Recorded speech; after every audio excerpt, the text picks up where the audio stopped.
on long-term construction contracts.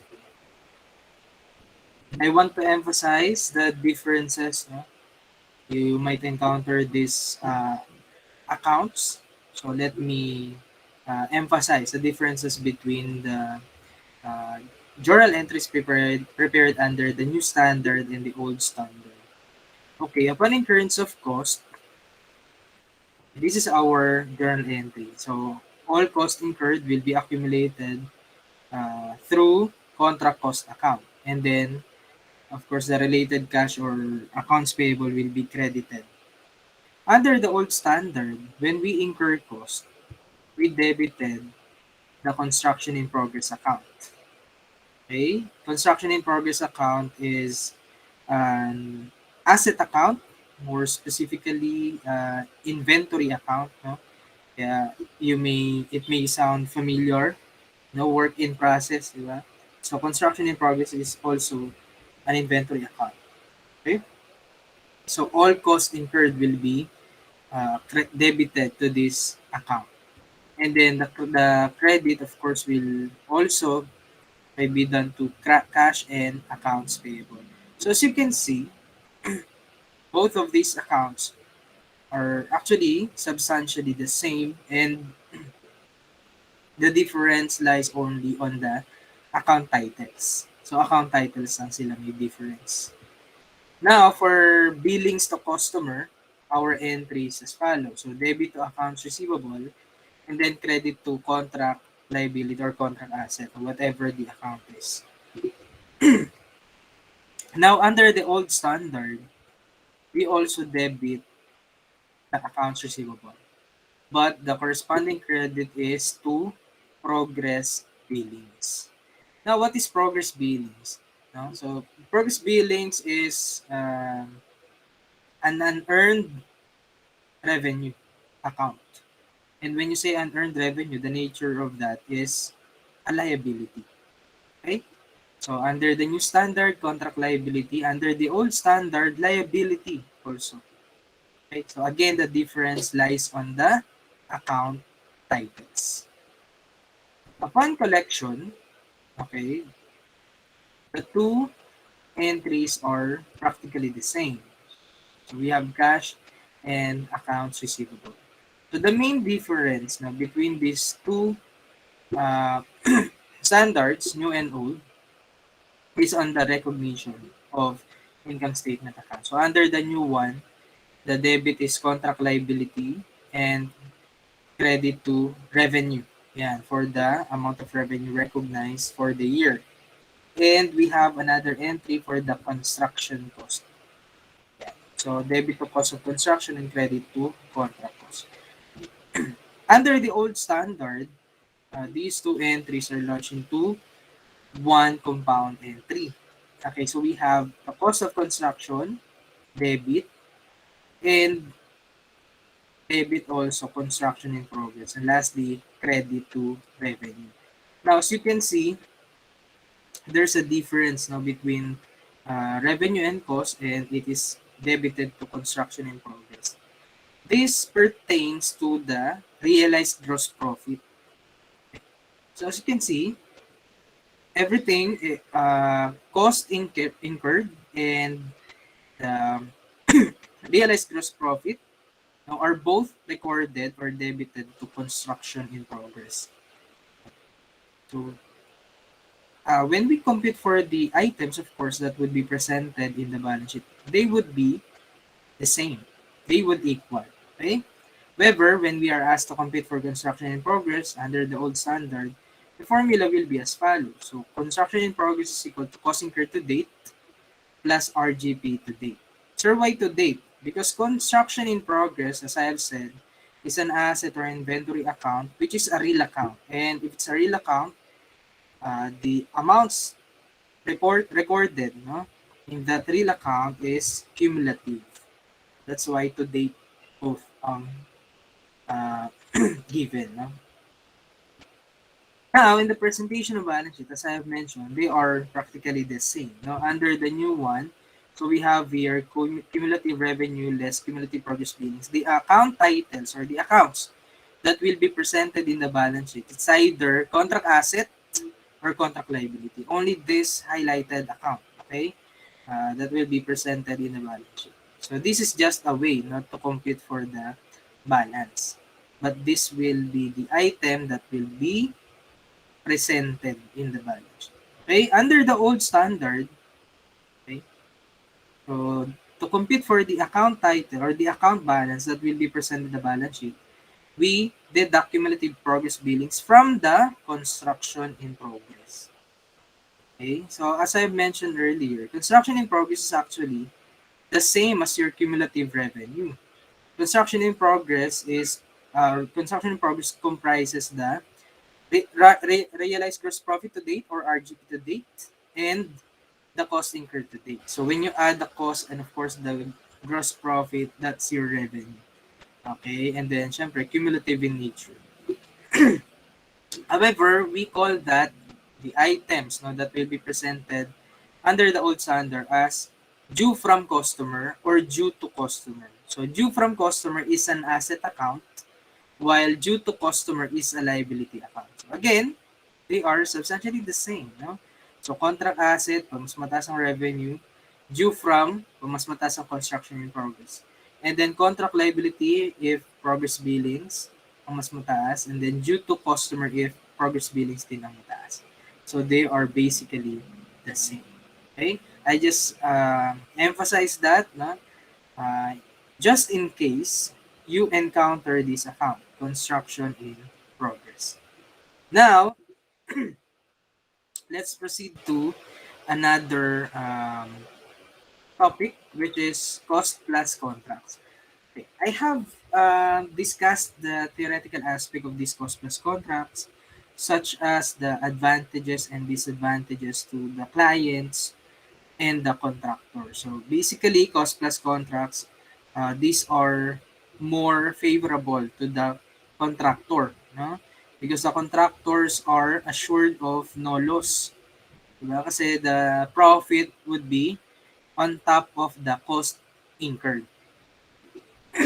And there are two cost plus contracts. So we have cost plus fixed fee or cost plus variable fee.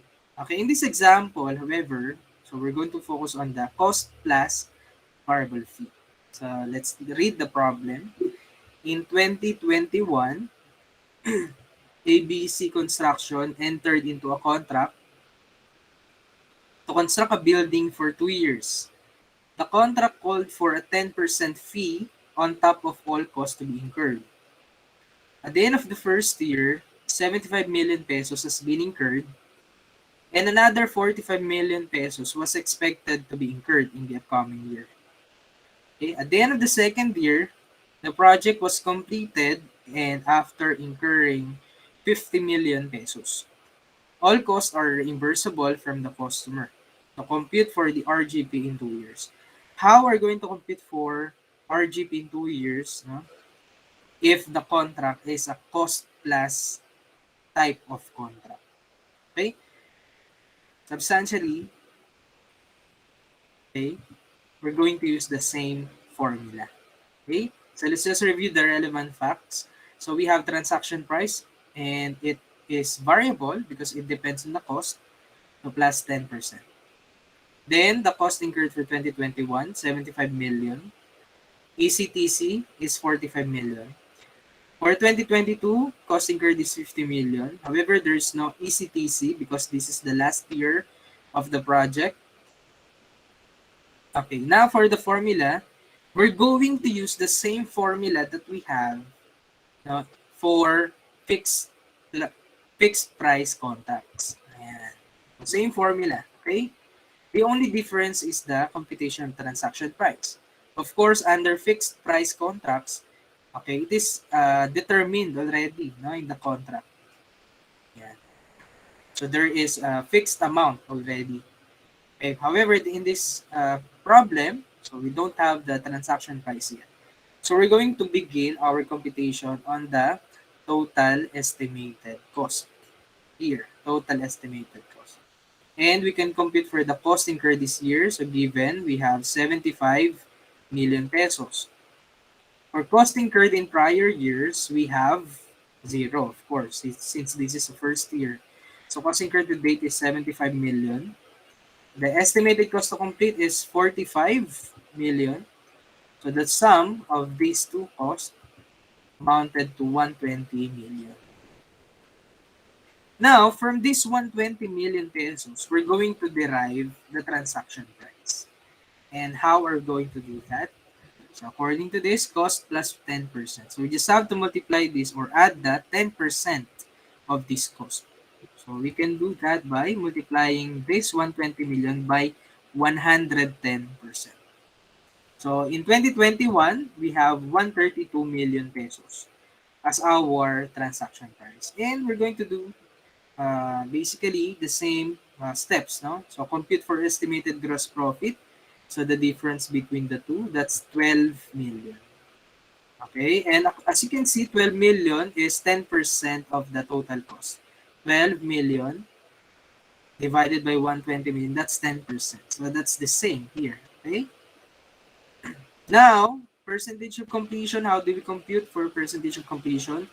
Using cost to cost method. So that's cost incurred to date, 75 million, divided by 120 million. So we'll have 62.5%. Okay, so RGP to date is 7.5 million. Since we do not have previously recognized gross profit, so it will be 0. Our current year is the same as our to date, so 7.5 million. Now, for 2022, we'll do the same thing. So first, compute for the total estimated cost. So cost incurred this year is 50 million. Cost incurred in previous years amounted to 75. So ito yun. A total of 125. Since this is the last year of the project, wala na tayong ECTC. So your total cost amounted to 125 million pesos. Okay? This 125 million pesos will be our basis, of course, of the transaction price. Okay? So how do we compute for the transaction price again? So same way that we computed for the transaction price in 2021. So we just have to multiply 125 million by 110%. And that will give us 137.5 million. So as you can see, it varies, no? So tumaas. Now, question is, sir, as of 2022, since this is the last year of the project, so we have found out that the transaction price, the final transaction price should be 137.5. Does it necessitate changing the transaction price in the previous years? So that's a question. The answer is no. Yan. The answer is no. So hindi natin to kailangan palitan. Okay? The change in the transaction price, no, under cost plus contracts are or is accounted for as a change in accounting estimate. Okay, and accounting for change in estimate is accounted for prospectively. Prospectively, not retrospectively. So pag prospectively, yan, so yung current year and all succeeding periods lang ang covered. So in this case, the 132 million will remain as is now in 2021. Okay, don't worry because in 2022, all necessary adjustments will be automatically incorporated in the computation. Okay, so again, accounted for siya as change in accounting estimate, therefore prospective. So hindi natin kailangan palitan yung computation natin last period. Okay? So for 2022, 137.5 million minus 125 million. So we have 12.5 million pesos. Again, 12.5 is 10% of this total estimated cost. Next, percentage of completion. So no need to compute because this is the last year of the project, or 125 million over 125, that's 100%. So your RGP to date must be 12.5 million. Your RGP in prior years, ito yun, 7.5 million.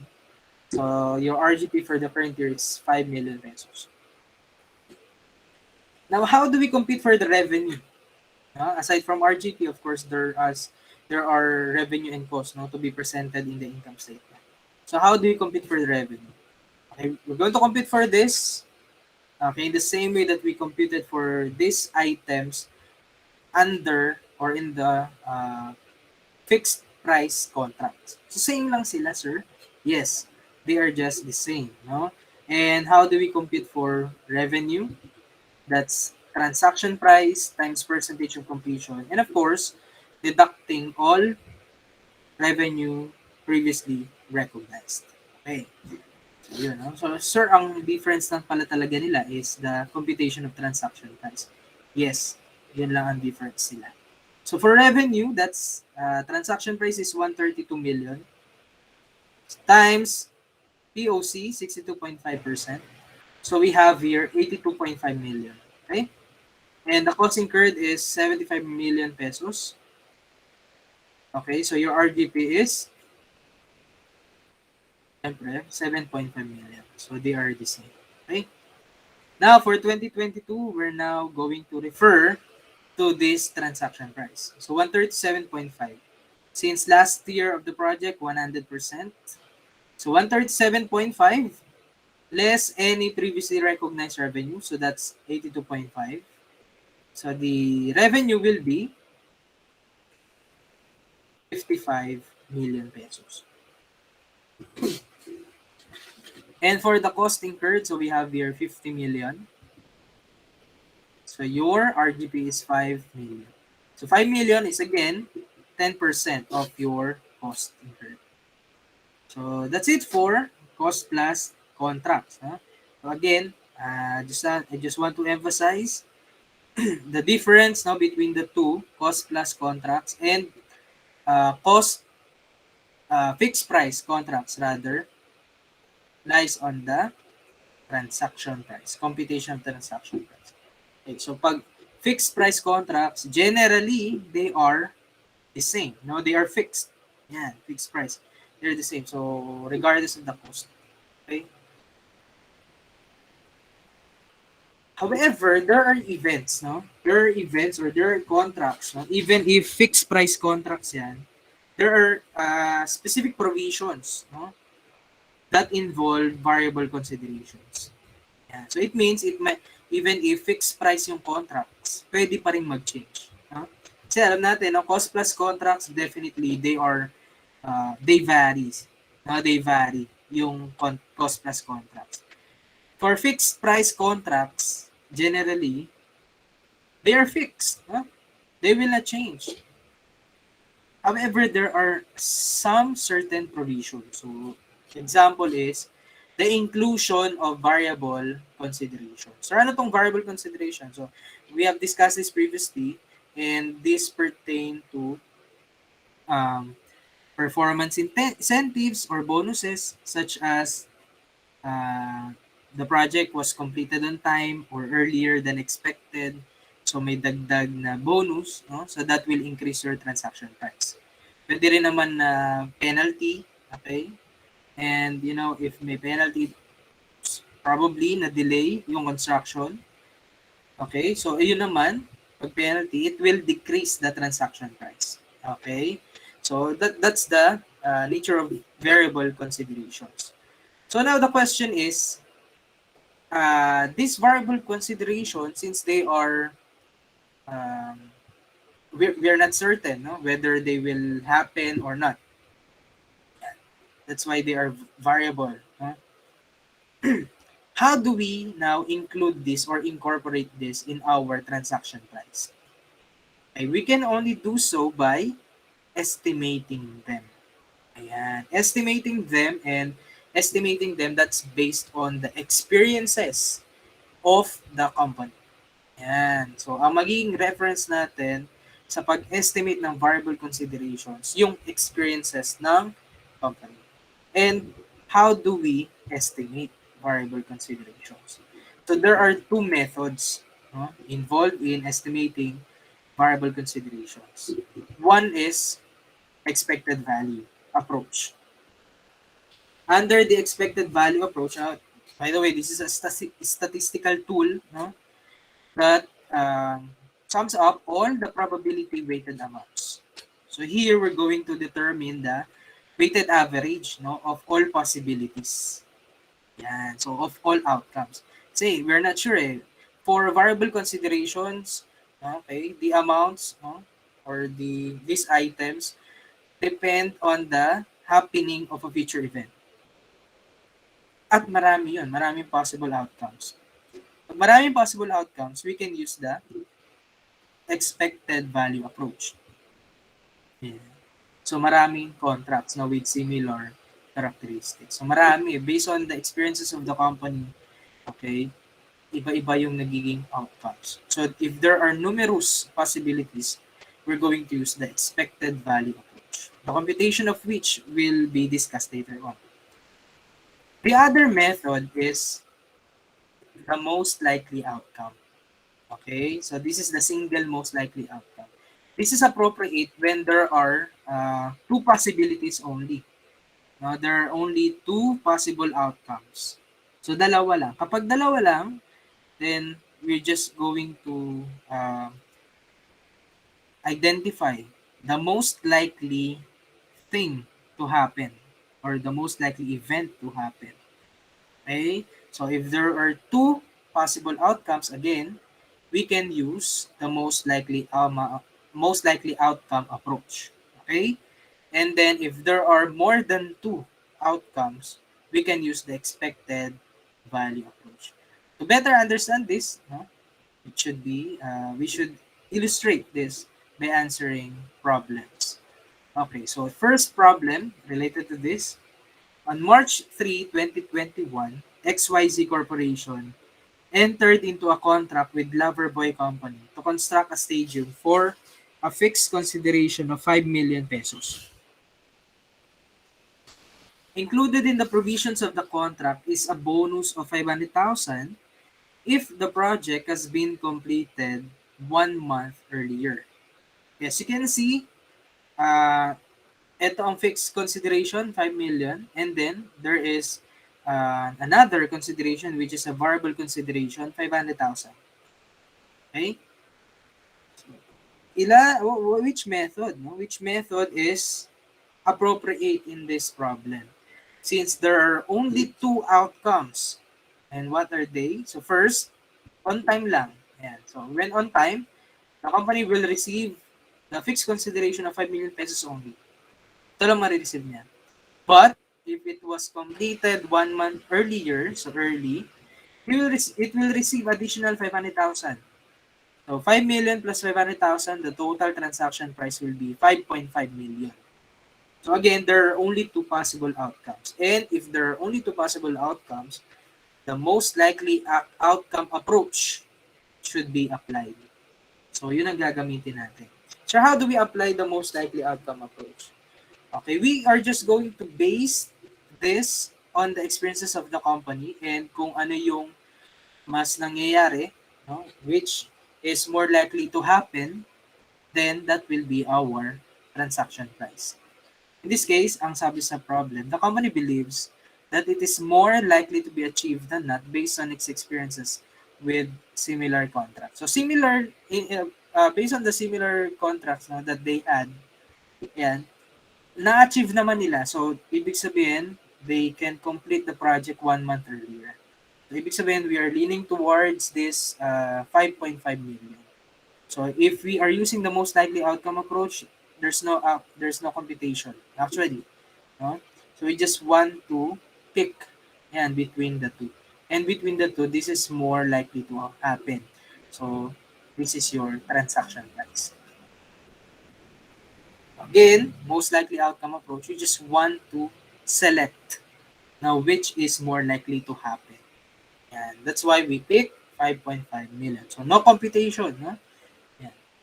What about the next problem? Yeah. Problem D.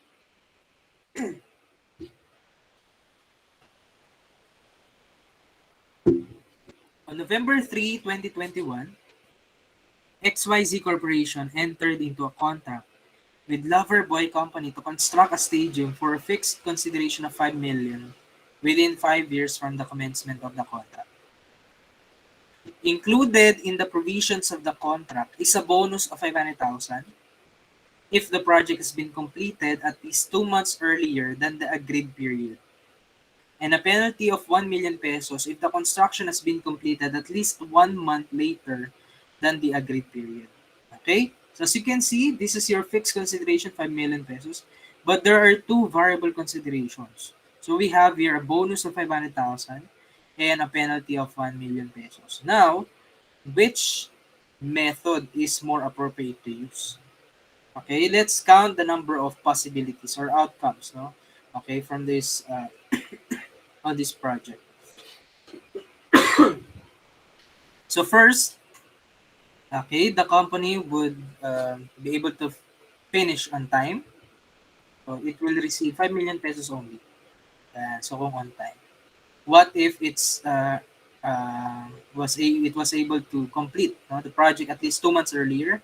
Then it would receive additional 500. So 5 million plus 500,000. So early is 5.5 million. Yan, kapag mas maaga. However, if it got disruption, no, probably, so it got delayed in completing the project for at least a month. Yan. So there is a penalty of 1 million. So this penalty is a deduction from the fixed consideration of 5 million pesos. So if it got delayed, yeah, it will be 4 million pesos only. The company will receive 4 million pesos only. So now, applying expected value approach, you know, we would again base on the experiences of the company. And from those experiences, based on the previous contracts that they had, ilang percent ba, ilang probability ba yung on time sila, no? Yung earlier than expected or yung na-delay sila. Yan. So based on that. Okay? So here, for projects or contracts, no, which the company was able to complete on time, 60%. No? Yeah, experiences nila, 60% of the time, on time naman ang company. Okay, and then there are 30%, no, which the company was able to complete earlier than expected. And of course, may 10% din na na-delay sila. So based on these probabilities, we would derive the expected value. Okay. So how we're going to do that? We just have to multiply them by these amounts by their respective probabilities. So that's 5 million times 60%. So we have 3 million pesos. 4.5 million times 30%. So that's 1.65 million. And lastly, 4 million times 10%. So that's 400,000 pesos. Okay, to get the expected expected value or expected amount, we just have to get the sum of all of this. Okay, and that is 5.05 million. So here, our transaction price, no, that will be used in computing for the revenue, cost, etc., no, is 5.05 million. So that's your total transaction price. Okay? And this total transaction price may change, no? May change every year. Yan. Depending on these probabilities. Okay. Next, aside from variable considerations, no, there are other things, no, that may change the fixed price contracts. No? So sir, fixed nga, ang daming changes pala. No? Yes, because provisions now of the contract, of course, shall prevail. Yan. And one of them is cost escalation. So what do we mean by cost escalation? Cost escalation. No? Escalation, parang increase, pagtaas. No? Yan. So cost escalation is a contractual provision that stipulates an increase in the contract price in the event of an increase in certain cost. So sabi natin before, under fixed price contracts, pag nagkaroon ng changes sa cost, okay, pag tumaas yung mga cost or bumaba yung cost, no, Under fixed price contracts, it will not change. Generally, the fixed price contracts will remain the same. And that is true, no, based on what we have solved before. Diba? Hindi naman nababago yung transaction price sa fixed price contracts. No? However, okay, if the contract um, specifies, no, this contractual provision, then it might increase. Sir, bakit papayag yung customer, no, kung ganito na tumaas? Kasi in the event na halos lahat ng projects, no, ng construction company ay tumaas yung cost nila compared dun sa fixed price contract, of course, yung contract price. Posibleng malugi ang company. And kapag nalugi yun, it will not be able to perform, no, on its the obligations. Okay? So to prevent that, to protect, of course, no, the interest also of the construction company or the contractor. So naglalagay sila ng ganitong provision. Pero not in all cases, no, na kapag tumaas yung cost ay mag-increase na. So it depends, no? It depends on the provision of the contract. So sige, example, ABC company started work on a construction contract in 2001. The contract price is 1 million pesos. However, this shall increase by 5%.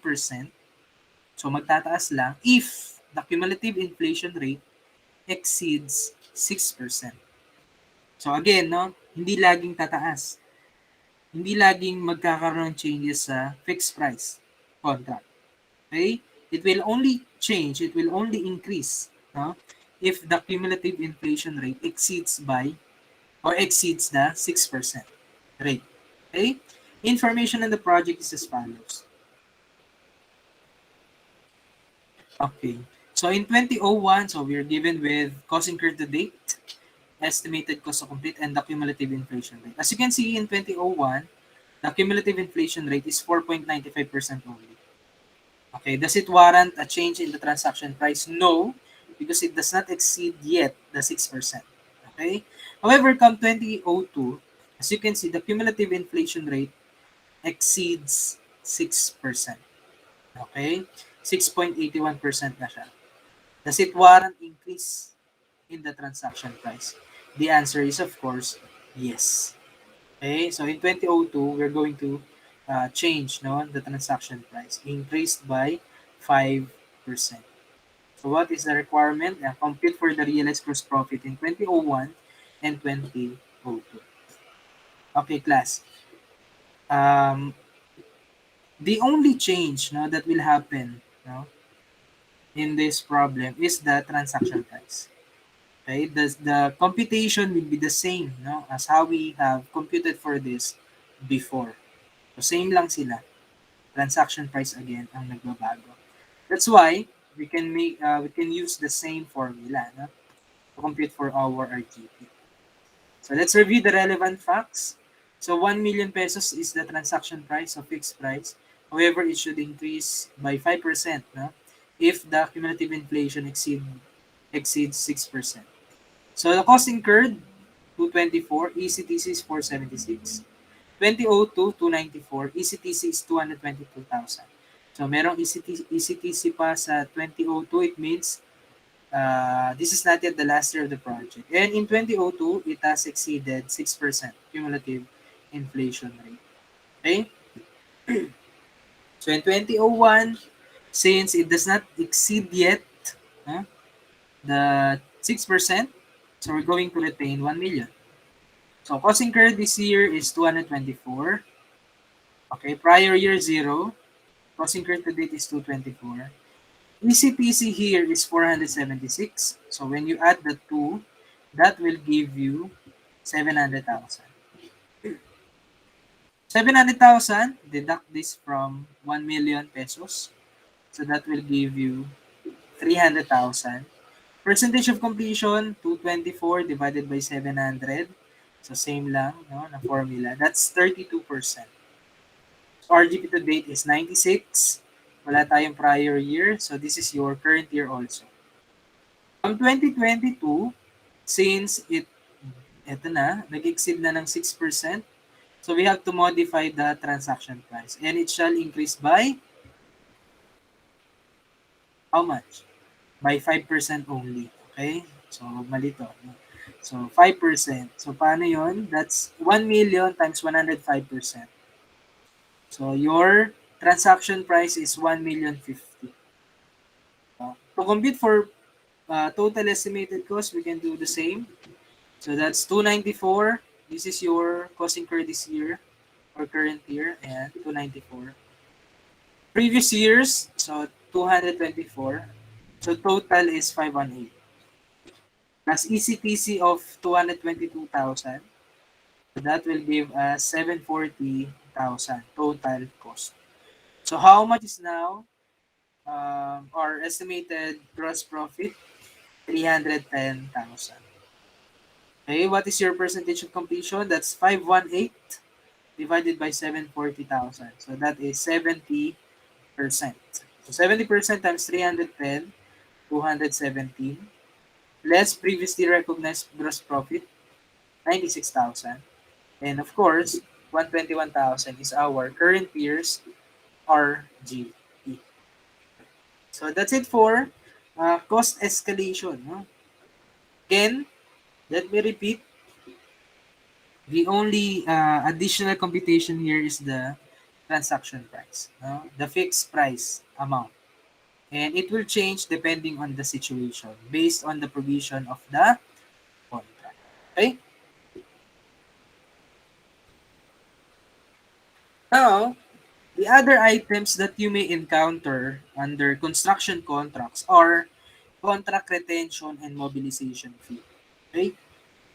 Okay, these two items, however, will not affect the computation of your revenue, no, for construction contracts.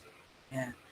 So this contract retention and mobilization fee will only affect your total collections. Collections lang ang affected ng dalawa. Okay, so probably we can begin with mobilization fee. So what do we mean by mobilization fee? From the word mobilize. Okay, mobilize to move. No? To mobilize to move. Okay? Uh, Minsan kahit malaki yung construction companies, kung marami silang projects, it will be difficult. No? It will be difficult for them to fund all projects at once. No? That's why for their protection, no, itong mobilization, nire-require nila ang mobilization fee sa mga clients or sa customers. Okay, ang mobilization fee, magbabayad muna ng certain amount ang clients or customers before mag-proceed. Before mag-proceed ng construction si contractor or si construction company. So, mobilization. So, sir, is this the same as the advance from customers? Advances from customers? Yes, it is actually the same, no? Yung advances from customers, dito sa construction contracts, mobilization fee lang yung tawag. And same doon sa advances from customers, this mobilization fee, so na-receive yan, para siyang liability, na liability rather talaga. And then, it will be charged, no? Or credited to the customer once, syempre, makapag-render na tayo ng services. Diba, halimbawa, nagkaroon ng advances ang customer kung tayo ay merchandising entity. Okay? What will happen kapag nag-order ulit ang customer? So, doon natin i-charge yung advances. Okay? So, ganun din yung mobilization fee. What about contract retention? So, contract retention, from the word retention, no? Retain.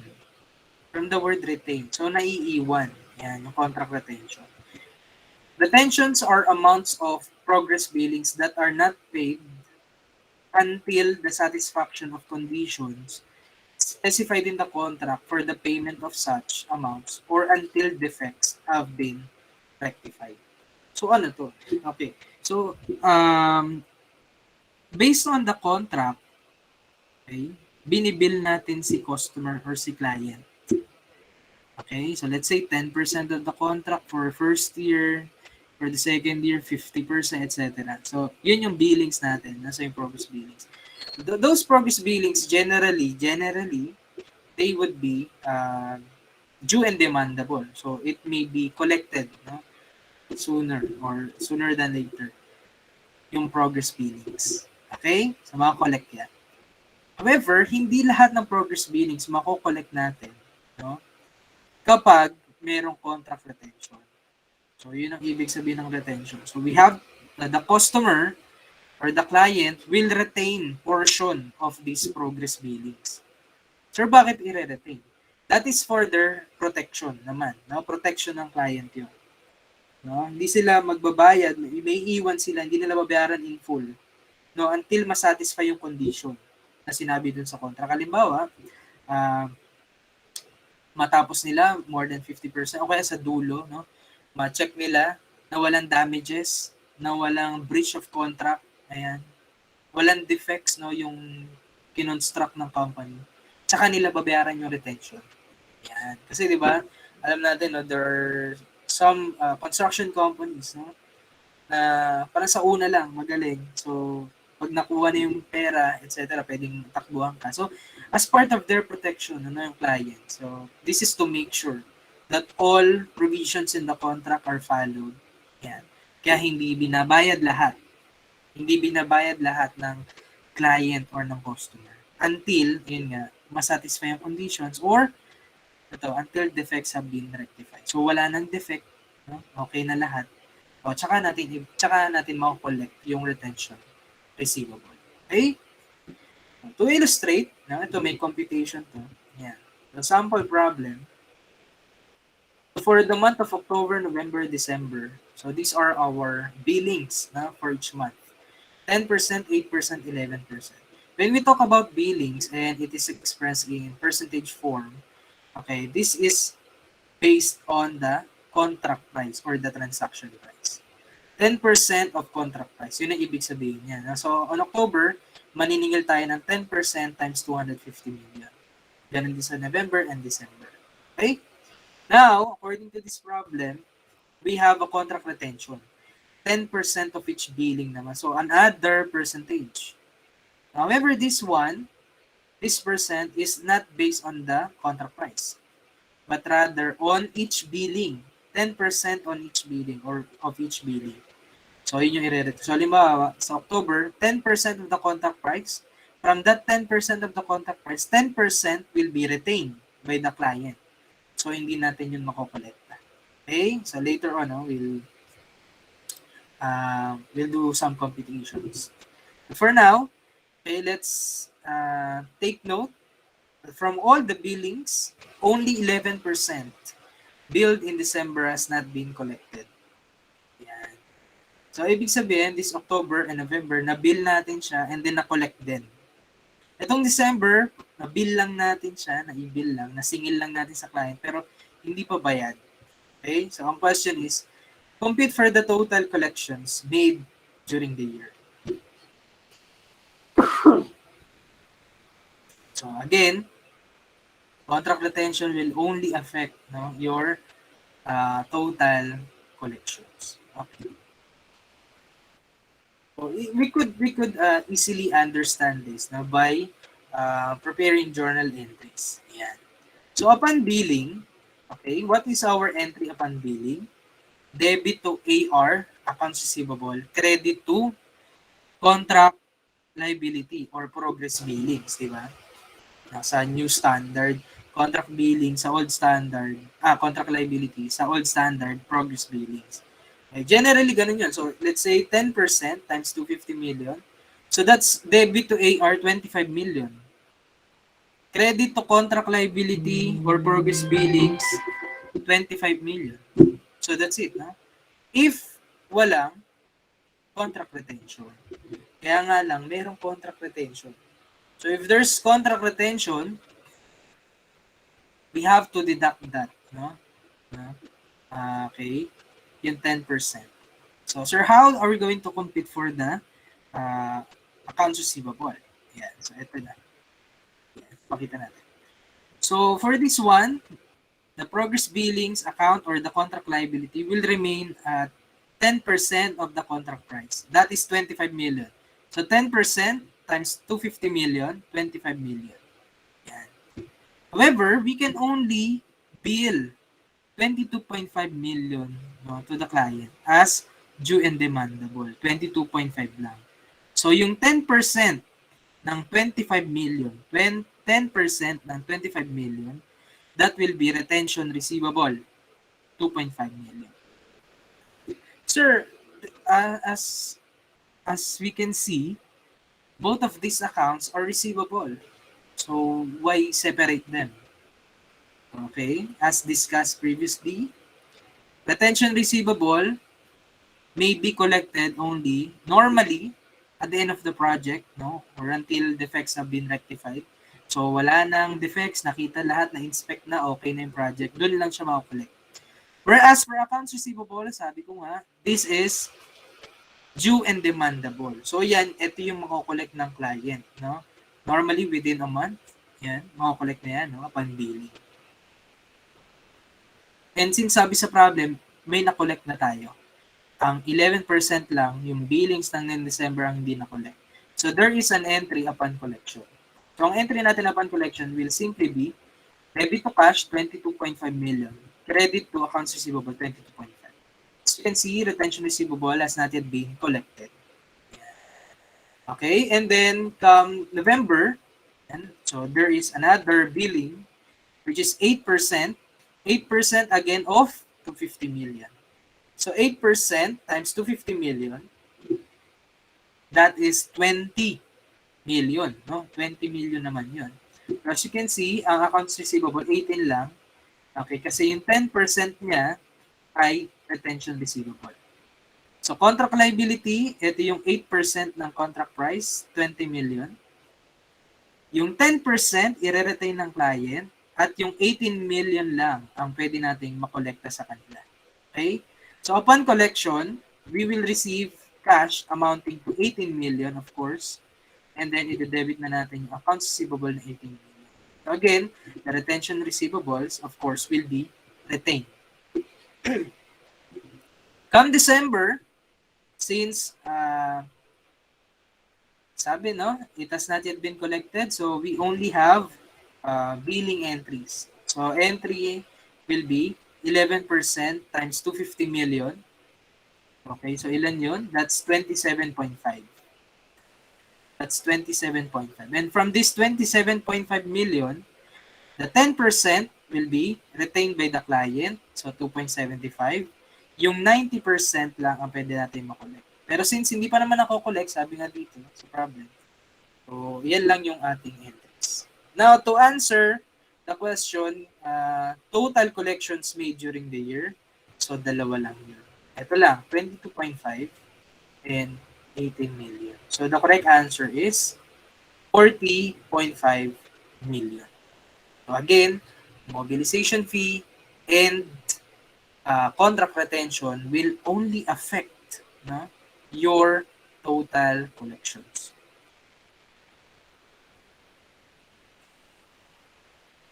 Okay, now, another noteworthy is the computation or the manner that we identify the components or composition of our cost incurred. Yan.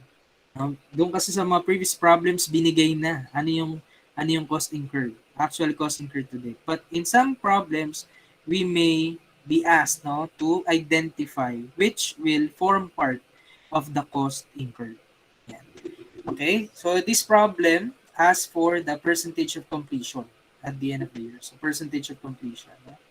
Yan, percentage of completion. So natin, Hercules Builders has entered into a very profitable fixed price contract for constructing a high-rise building over a period of 3 years. It incurs the following costs related to the contract during the first year.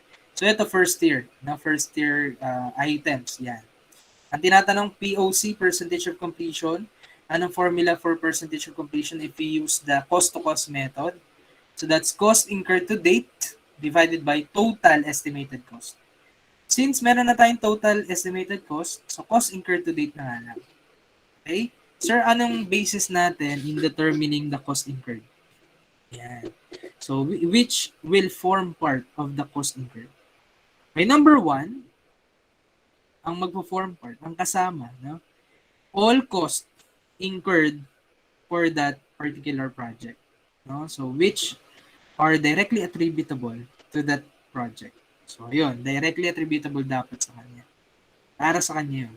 Secondly, it is to be reimbursed by the client. No? So, kahit pag ginastos mo yun sa kanya, kung hindi naman yan mare-reimburse, hindi yan kasama. It will not form part. Okay? And please take note also that administrative cost, no?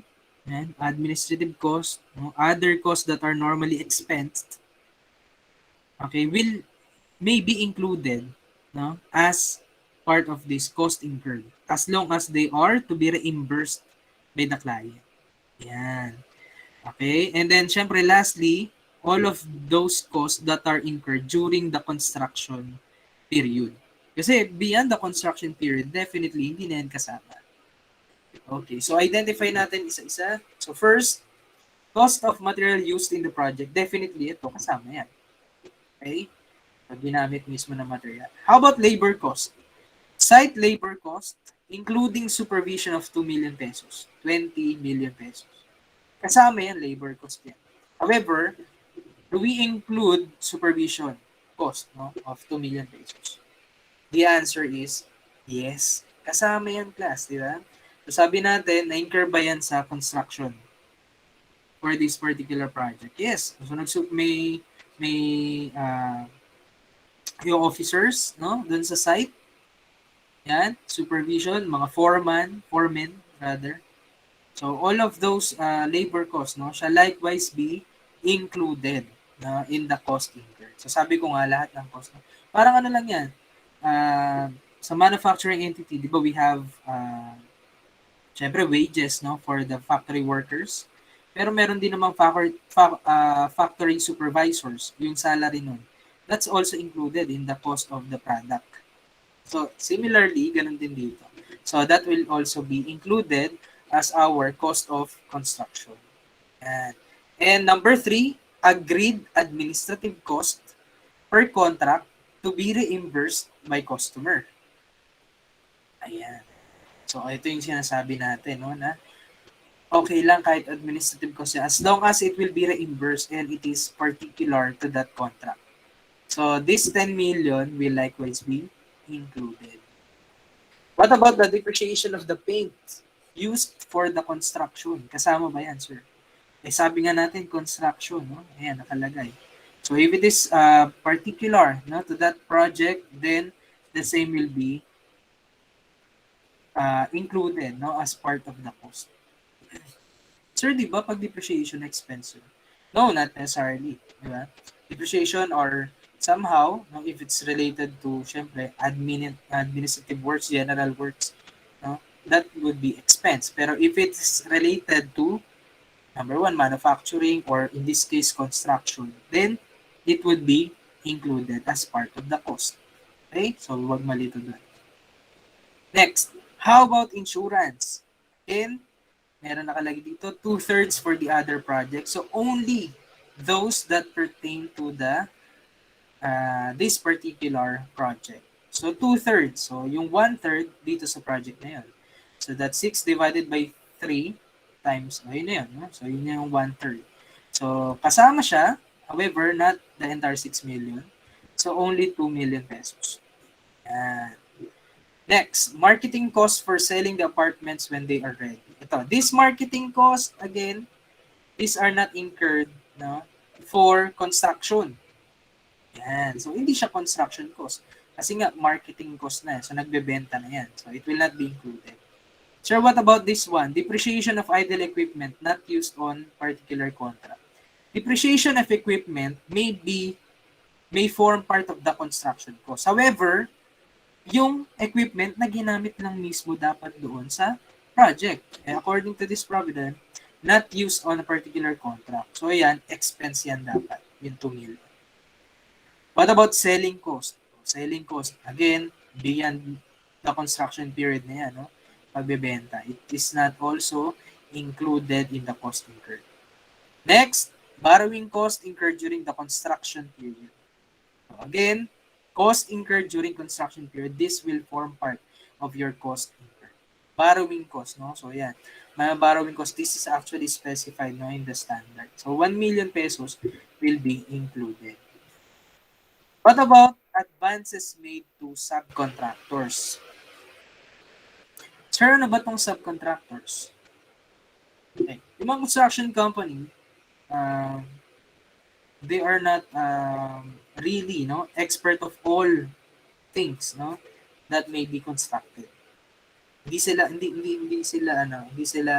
posibleng hindi sila expert sa lahat ng bagay, no? Yan, kapag nagko-construct. So, partly pwedeng mas makakatipid sila or mas magugustuhan ng client or customer kung i-outsource nila yung particular item na yun. Okay? So, yung i-hire ng contractor, tayo yung contractor, yung main contractor, yung i-hire natin to do the things that we cannot do or to do the things that we intend not to do, okay, yun yung subcontractors. Yung ipapagawa natin sa kanila. Yung i-outsource natin. Ang tawag doon ay subcontractors. Now, syempre, yung gagastusin ng subcontractors, cost natin yun. It will form part of our cost. So, yung ibibill, whatever will be billed, no, to the contractor by our subcontractors, no, yun ay kasama sa cost. No? So, example lang sa halimbawa, bubuo tayo ng building and the company is not an expert, no, in building elevators. So, yun, yung paggawa ng elevators, pwedeng i-outsource nila. Okay, so subcontractor ang tawag doon, no, doon sa gagawa. Yung subcontractor na yan, syempre may gagastusin niya. Lahat ng ibibill, no, lahat ng ibibill ng subcon, ayun yung kasama sa part ng cost incurred. Sir, what about these advances? So, alam natin, if these are mere advances, they will not form part of the cost incurred. Okay? So, sir, paano yan magiging part ng cost incurred? Billings made by the subcontractors. Ayan, pwede, no? Pag billings na. Ayan. Or billed by subcontractors. Doon kasama siya. Pero pag ganito advances, hindi kasama. Okay, last item, cost incurred in obtaining the contract previously written off. Definitely, ito hindi rin. No? Hindi rin yung kasama. Expenses yan. So, construction cost ang kinocompute natin. So, it's not a construction cost. Okay? So, hindi yan kasama. So, ano lang kasama? Ito na. So, we have 25 million pesos cost of material. Labor cost, 20 million pesos. Yung reimbursable administrative cost, 10 million kasama. Depreciation of the paint used for the construction, 2 million kasama. Insurance cost, pero 2 million lang for this particular project. Ayan ang kasama. And lastly, the borrowing cost incurred during the construction period. So, yun ang mga kasama. So, ang total niyan, 25 plus 20 plus 10 plus 2 plus 2 plus 1. The total is 60 million. So, to compute for percentage of completion, the formula is cost incurred to date divided by total estimated cost. So, 60 divided by 180 million. So, the correct answer, the percentage of completion is 33%.